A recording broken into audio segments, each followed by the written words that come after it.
Ay, straight on. Ayan.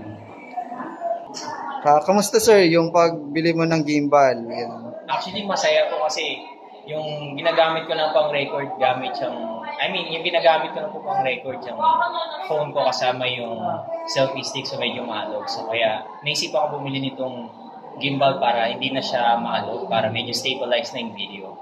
So actually excited talaga ako ngayon na makapunta dito sa DJI para makabili nitong gimbal. So actually pangarap ko rin na makabili nito eh. So starter pa lang naman ako, small content creator. Pero masaya ako kasi nakabili na rin ako ng pangarap ko na gimbal. Woo! Alright, sa wakas nakauwi na rin tayo. So, eto na yung binili ko na gimbal na sa mall. So, bali ganito yung itsura ng box. Ayan. Zoomin natin para makita. So, yan. So, bali ito yung nasa loob ng box. Ito yung mismong gimbal. Okay. Ayan. So, may controllers. Ganyan yung itsura ng gimbal.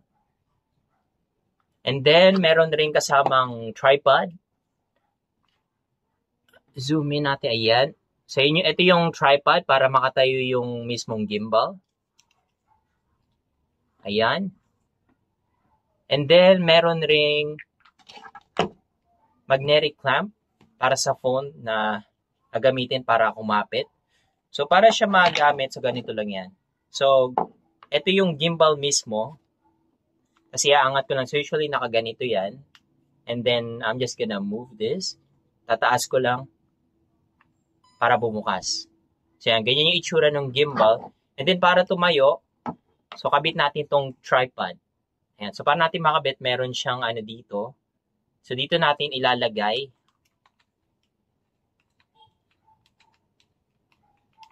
Ayan. So, para tumayo yung gimbal natin.